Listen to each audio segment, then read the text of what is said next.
Restoring Men and History. So what are we going to look at today? Theodore Roosevelt's The Fabulous and Fantastic Speech for Men, the Man in the Arena speech. So Theodore Roosevelt took office after McKinley was assassinated.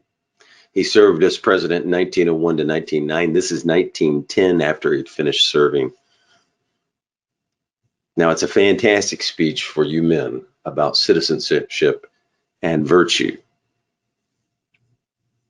Now, in 1883, around there, he had given one called The Duties of American Citizenship. We will look at that another time, but this one is excellent for men too. And there's a lot here for you to take away about purpose and how to live as a man. We'll read most of it, but not all of it, because it's really long. So he talks about virtue, family, citizenship. He delivered the speech, Citizenship in a Republic, in Paris on April 23rd, 1910. And it's mainly referenced as the Man in the Arena speech. And we'll get to that fabulous part of the speech here. So let's read some of it, and this time I'll make some comments as we go. I think of a lot of it is pretty clear with vivid language. So here's Teddy Roosevelt. Strange and impressive associations rise in the mind of a man from the New World who speaks before this august body in this ancient institution of learning. Before his eyes pass the shadows of mighty kings and warlike nobles, of great masters of law and theology. Through the shining dust of the dead centuries, he sees crowded figures that tell of the power and learning and splendor of times gone by. And he sees also the innumerable host of humble students to whom clerkship meant emancipation, to whom it was well nigh the only outlet from the dark thraldom of the Middle Ages. This was the most famous university of medieval Europe, at a time when no one dreamed that there was a new world to discover. Its services to the cause of human knowledge already stretched back far into the remote past, at the time when my forefathers, 3 centuries ago, were among the sparse bands of traders, plowmen, woodchoppers, and fisherfolk who, in the hard struggle with the iron unfriendliness of Indian-haunted land, were laying the foundations of what has now become the giant republic of the West. To conquer a continent, to tame the shaggy roughness of wild nature, means grim warfare. And the generations engaged in it cannot keep, still less add to, the stores of garnered wisdom, which were once theirs, and which are still in the hands of their brethren who dwell in the old land. To conquer the wilderness means to wrest victory from the same hostile forces with which mankind struggled in the immemorial infancy of our race. The primeval conditions must be met by the primeval qualities, which are incompatible with the retention of much that has been painfully acquired by humanity, as through the ages it has striven upward toward civilization. So think, men, think about seeing these things for the first time, the new world, building things, building countries, building civilization, conquering a wilderness, an adventure. And he paints a vivid picture in that opening, right? So let's go on. In conditions so primitive, there can be but a primitive culture. At first, only the rudest school can be established, for no others would meet the needs of the hard-driven, sinewy folk who thrust forward the frontier in the teeth of savage men and savage nature. Many years elapse before any of these schools can develop into seats of higher learning and broader culture. The pioneer days pass. Stump-dotted clearings expand into vast stretches of fertile farmland, of log cabins change into towns, the hunters of game, the fellers of trees, the rude frontier traders and tillers of the soil, the men who wander all their lives long through the wilderness as the heralds and harbingers of an oncoming civilization, themselves vanish before the civilization for which they have prepared the way. The children and their successors and supplanters, and then their children and their children and their children's children change and develop with extraordinary rapidity. The conditions attenuate vices and virtues, energy and ruthlessness, all the good qualities and all the defects of an intense individualism, self-reliant, self-centered, far more conscious of its rights than of its duties. And we'll make a point here, rights versus duties. Do we talk about rights a lot here in America? Yes. Do we talk about duties a lot? Not as much. Same with virtues and vices. Do we tend to focus enough on the virtues and the vices? So let's keep going. Conscious of its rights than of its duties, and blind to its own shortcomings. To the hard materialism of the frontier days succeeds the hard materialism of an industrialism even more intense and absorbing than that of the older nations, although these themselves have likewise already entered on the age of a complex and predominantly industrial civilization.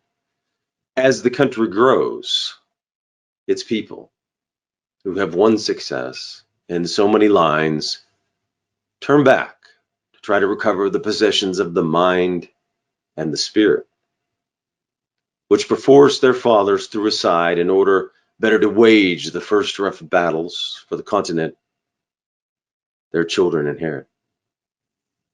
The leaders of thought and of action grope their way forward to a new life, realizing sometimes dimly, sometimes clear-sightedly, that the life of material gain, and this is an important one, whether for a nation or an individual, is of value only as a foundation, only as there's added to it the uplift that comes from devotion to loftier ideas. So what's he saying? Once you're past survival, it's the materialism is just the foundation. You need to aspire to loftier ideals. Material gain's not everything. You can recover what? What does he say? The possessions of the mind and spirit.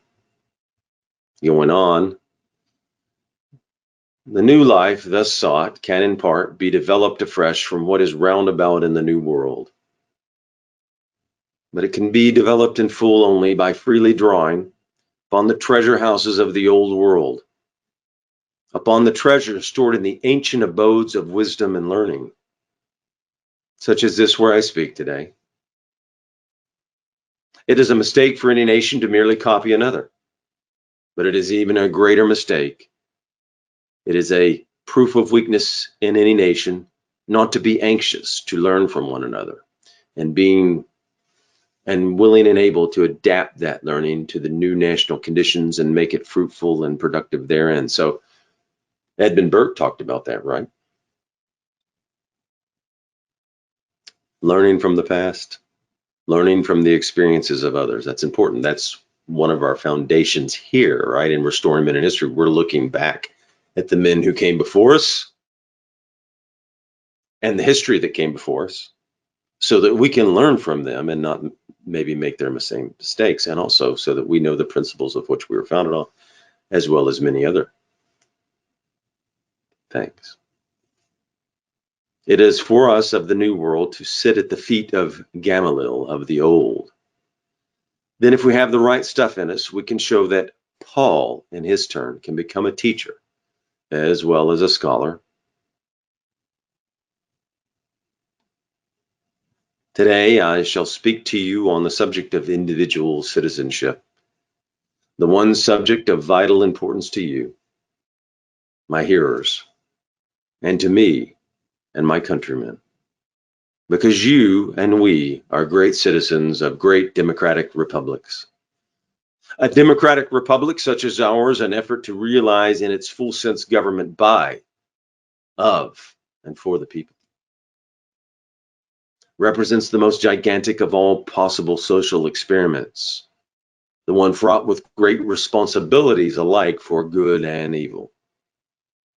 The success of republics like yours and like ours means the glory and our failure, the despair of mankind, and for you and for us, the question of the quality of the individual citizen as supreme. Under other forms of government, under the rule of one man or very few men, the quality of the leaders is all important. If under such governments the quality of the rulers is high enough, then the nations for generations lead a brilliant career and add substantially to the sum of the world achievement, no matter how low the quality of the average citizen, because the average citizen is an almost negligible quantity in working out the final results of that type of national greatness. But with you and us, the case is different. With you here, and with us in my own home, in the long run, success or failure will be conditioned upon the way in which the average man, the average woman, does his or her duty. First in the ordinary, everyday affairs of life, and next in those great occasional cries which call for the heroic virtue. So look at this. He's talking about duty, responsibilities, not just rights. And he's saying that in a republic, you have to have quality citizens, and that your success or failure in a republic will come from in the way which the average citizen does his or her what? Duty, right? Not extra government given rights. He's talking about duty. He goes on to say this: the average citizen must be a good citizen. So he goes further here, right? The average citizen must be a good citizen if our republics are to succeed. The stream will not permanently rise higher than the main source. And the main source of national power and national greatness is found in the average citizenship of the nation. So he's saying the greatness is found in you, the citizens. So the greatness for America will be found in you men. And he says good citizen. So what you do as a citizen, what has an impact, makes a difference, matters. And if you don't have great citizens, can a republic be saved? Can it stand? He goes on. Therefore, it behooves us to do our best to see that the standard of the average citizen is kept high. And the average cannot be kept high unless the standard of the leaders is very much higher. It is well if a large proportion of the leaders in any republic, in any democracy, are, as a matter of course, drawn from the classes represented in this audience today, but only provided that those classes possess the gifts of sympathy with plain people and of devotion to great ideas. So do most leaders today have the gifts of sympathy? Do you believe they are looking out for you and have sympathy for you with the plain people? There's a book, Coming Apart by Charles Murray. He states that many of our leaders today don't even talk to, haven't even crossed paths with, or met people in positions less than them, that they've stayed in the same zip code primarily, married in the same zip code, gone to the schools with their wife, and come out without touching enough people to be good leaders. And he says, how do you govern people you don't even know? Might be hard, it might be difficult for some to have sympathy for others they've never met, never talked with. So he goes on. Here's back to TR.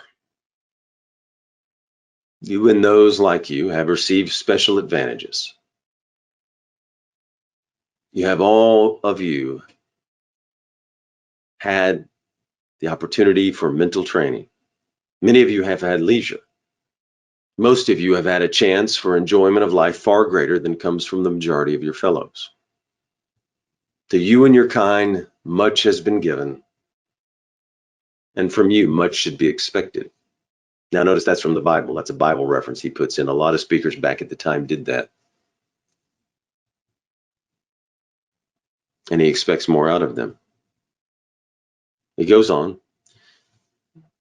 yet there are certain failings against which it is especially incumbent that both men of trained and cultivated intellect and men of inherited wealth and position should especially guard themselves, because to these failings they are especially liable, and if yielded to there, your chances of useful service are at an end. Let the man of learning, the man of lettered leisure, beware of that queer and cheap temptation to pose to himself and to others as a cynic, as the man who has outgrown emotions and beliefs, the man to whom good and evil are one. So this is a good point to stop at. We've met people like this, right? You've met people like this. Beware of that cheap temptation, he says, to pose to himself and others as a cynic, as the man who's outgrown emotions and beliefs, to whom good and evil are as one. So what's he talking about here? Relativism, right? Where you can't identify good and evil, where you can't probably know, accept, or see the truth. Kind of that language of like, well, if it works for him, it's okay with me, or each to his own. But he's striking out against relativism here. He goes on, the poorest way to face life is to face it with a sneer. There are many men who feel a kind of twisted pride and cynicism. Again, you meet people like this, right? Are they fun to be around, uplifting to you? There are many who confine themselves to criticism of the way others do what they themselves dare not attempt. So they may not be trying anything or attempting, just criticizing others. And he hits this theme several times here. There is no more unhealthy being, no man less worthy of respect, than he who either really holds or feigns to hold an attitude of sneering disbelief toward all that is great and lofty, whether the achievement or in that noble effort, which even if it fails, comes second to achievement. So men, go on, go out there, take action, do deeds, do things. He goes on, a cynical habit of thought and speech, a readiness to criticize work which the critic himself never tries to perform, an intellectual aloofness which will not accept contact with life's realities.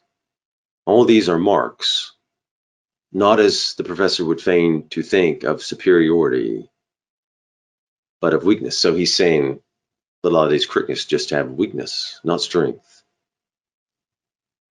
And it's just showing their weakness, not their superiority, right? They mark the men unfit to bear their part painfully in the stern strife of living, who seek in the affectation of contempt for the achievement of others to hide from others and from themselves their own weakness. So we see a lot of this today. This is very relevant to today. The role is easy. There is none easier, save only the role of the man who sneers alike at both criticism and performance. So here's just a quote you can carry with you every day as a man to inspire you coming up. This part of the speech, the man in the arena part. And it's just fabulous for men. And here he knocks critics too. So men who are taking action, men who are criticizing. Watch this. Listen to this. It is not the critic who counts, not the man who points out how the strong man stumbles, or where the doer of deeds could have done them better. The credit belongs to the man in the arena, whose face is marred by dust and sweat and blood, who strives valiantly, who errs, who comes short again and again. Because there is no effort without error and shortcoming. But who does actually strive to do the deeds?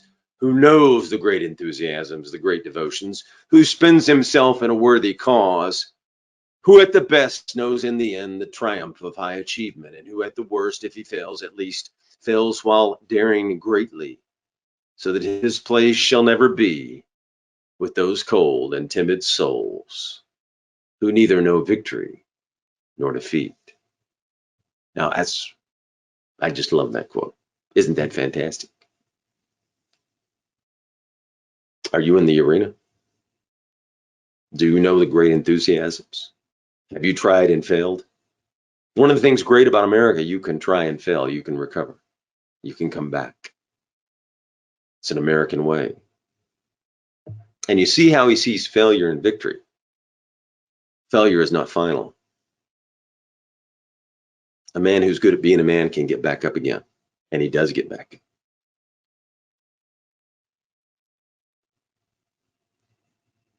Perseverance, a virtue. Keep going, fight the good fight, spend yourself in a worthy cause. So he's not talking again about winning only. He's talking about taking action, doing, fighting. And you see how he sees those who just are critics and attacking, criticizing.